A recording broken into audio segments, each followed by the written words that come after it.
The early church built its foundation on 12 men. But what if that was never the complete picture? What if hidden beneath the official story, preserved in texts that were buried, burned, and almost completely erased, there was another pattern? A pattern built around women, not as background figures, not as quiet supporters standing at the edge of the frame, but as vessels of something the world had lost, carriers of a divine intelligence, so powerful that the only way to contain it was to erase it entirely. At the center of that hidden pattern stood one figure, a woman whose true role was so significant, so disruptive to the order being built around her, that history had to tell two lies about her. The first lie was who she was. The second lie was what she carried. In the next 10 minutes, we are going to uncover both. Stay with me, because by the end of this, the story you thought you knew is going to look completely different. There are figures in history so powerful that even the attempts to diminish them cannot fully succeed. You can reduce them, you can reframe them, you can bury the texts that carry their true voice. But something always remains, a trace, a thread, a detail that doesn't quite fit the official version, that quietly keeps pulling at you if you are willing to follow it. Mary Magdalene is one of those figures. In the version most people know, she is present, she is faithful, she stands near the most important moments, but she is rarely the one allowed to speak about what those moments mean. She witnesses, she grieves, she is the first to see the empty tomb, and then, almost immediately, history steps in and makes sure she stays in the background. But the buried writings tell a completely different story.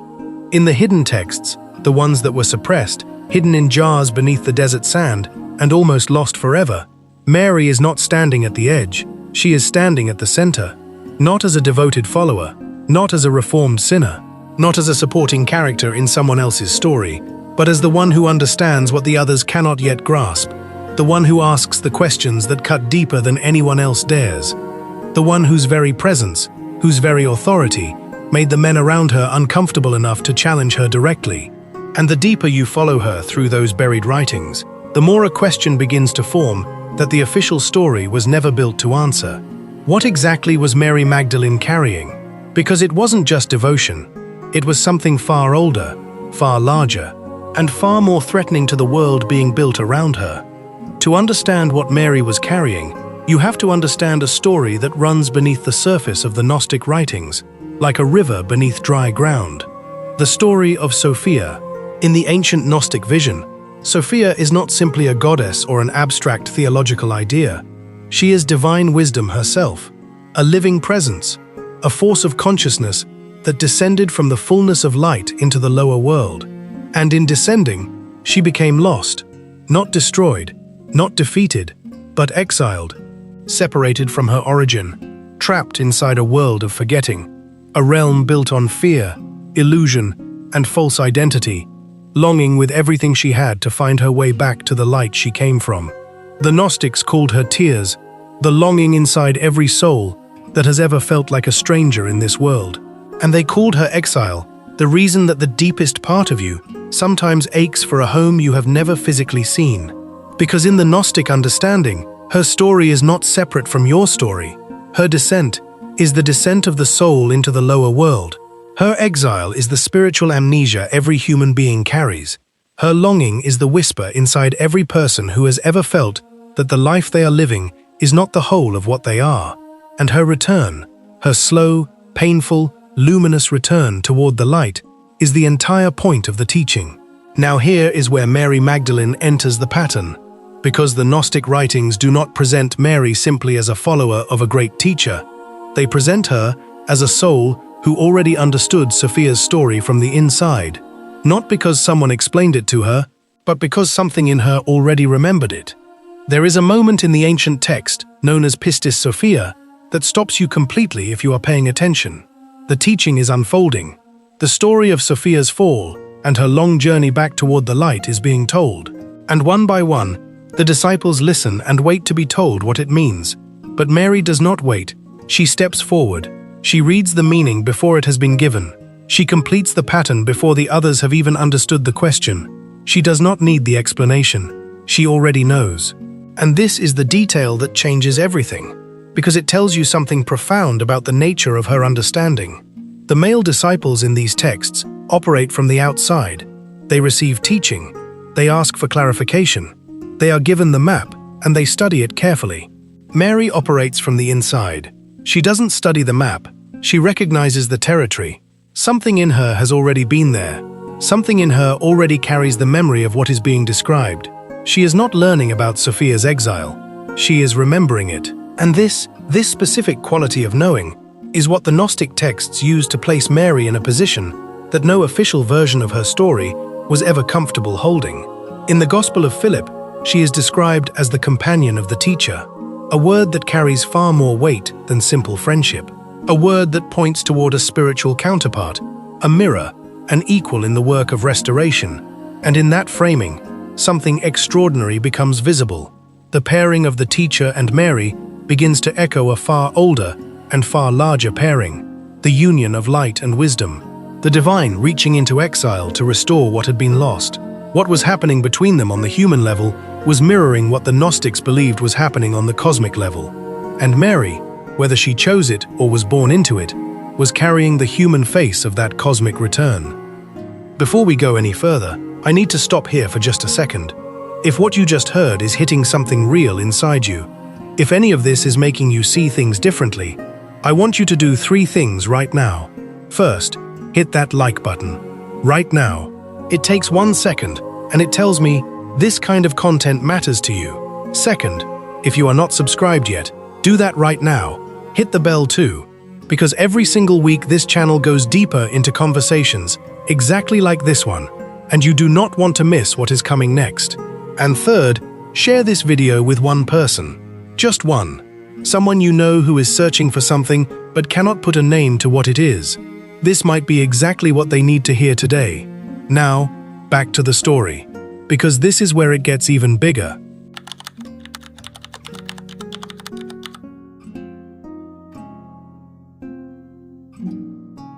But here is where the story opens wider than most people ever realize.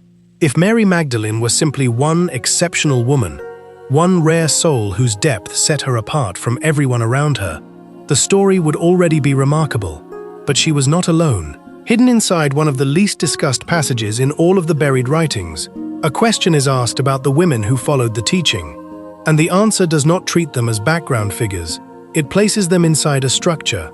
7 women, each connected to a specific divine quality: wisdom, insight, counsel, strength, understanding, knowledge, and sacred awe, the trembling recognition of something far higher than the lower world. 7 qualities, 7 vessels, 7 human carriers of a divine intelligence that the world had been losing touch with.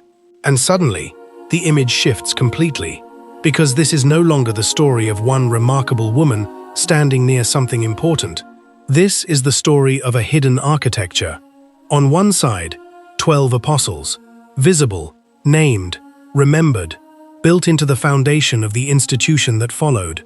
On the other side, 7 women, hidden, almost erased, carrying divine qualities rather than official positions, structured not around authority granted from outside, but around wisdom awakened from within. 2 structures running alongside each other. Only one was allowed to survive, and what was erased was not simply a group of forgotten women. What was erased was an entire understanding of how wisdom moves through the world, not through position, not through institution, not through the authority granted by a title, but through awakened souls, through vessels of direct knowing, through human beings in whom something divine had remembered itself, regardless of what the world around them decided to call it.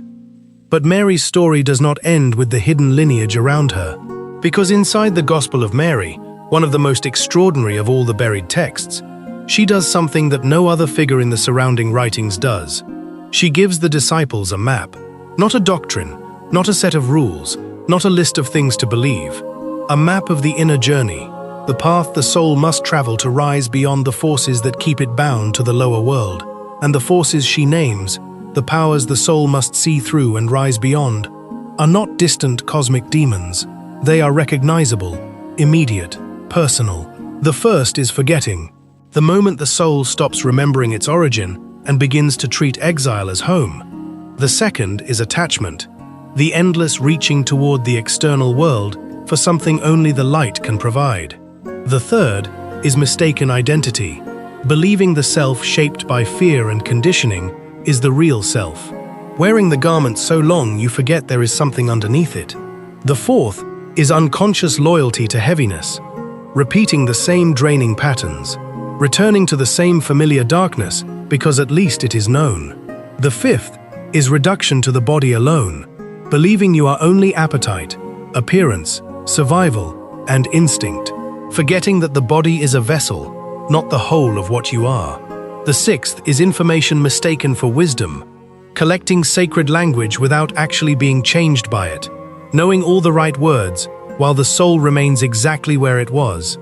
And the seventh is certainty used as a weapon, when knowledge becomes superiority, when the search for truth becomes another mask for the very ego it was supposed to dissolve. 7 powers, 7 distortions, 7 ways the lower world keeps the soul from remembering what it is. And Mary's teaching is precise about how the soul rises beyond them, not by fighting them on their own terms, not by suppressing them or destroying them, but by seeing through them. Because darkness has no power of its own. It is simply what remains when the light has not yet arrived. And the moment the soul remembers itself, truly remembers what it is beneath all the conditioning, these powers begin to lose their grip one by one. So here is the question this entire story has been building toward. If Sophia is still in exile, where is that exile happening? Not in some distant mythological realm, not in an ancient story locked inside a buried text. Inside you, inside the part of you that has forgotten its origin. The part that has accepted the lower world's definition of who you are. The part that has been quietly told, by experience, by conditioning, by everything the world stacked on top of you before you were old enough to question it, that you are only what can be measured, only your fear, only your survival, only your wounds and your history, and the roles you learn to play. That is where Sophia is still exiled. And Mary's map is not ancient history, it is your map. Where are you still forgetting? Still reaching toward the external world for what only the light inside you can provide? Still wearing the identity the world handed you as if it were your real face? Where have you collected wisdom without being changed by it? Where has certainty become a wall instead of a window? These are not comfortable questions, but they are the only questions that lead somewhere real. Because the return of Sophia, the return of divine wisdom, does not happen in a temple, or an institution, or a theological argument. It happens in the moment a soul stops letting the world define what it is. It happens in the moment you see through the powers that have been keeping you small. It happens whenever a human being, regardless of what the world calls them, regardless of what authority has been granted or denied to them, remembers what they actually are beneath all of it. That is what Mary was pointing toward. Not a doctrine, not a religion, a living return, happening right now. Inside every soul, willing to ask the question, the lower world was never built to answer. What part of me is real, and what part of me was built by a world that never fully knew me? Mary Magdalene's story is not only the story of one woman the world tried to silence. It is the story of what happens when wisdom enters the lower world and refuses to stay quiet. She was not alone then, and the current she carried did not end with her. It moved through the 7 women beside her. It moved through every buried text that somehow survived centuries of suppression. It moves through every soul today that feels something stirring, something ancient, something luminous, that the world around them has no category for. Maybe that is why you are here, not by accident, not out of casual curiosity, but because something in you already recognizes what is being described. Something in you already knows. And if that is true, if something in this landed somewhere real inside you today, then this is not the end of anything. It is the beginning. To everyone watching, thank you, genuinely, for your time, for your curiosity, for being willing to go somewhere most people are too comfortable to look. If this opened something in you, like this video, leave a comment below and tell me what hit you hardest. Share it with someone who needs to hear it. And subscribe, because every week we go deeper into conversations exactly like this one. The next video is coming soon, and I promise you, we are not done yet. Not even close.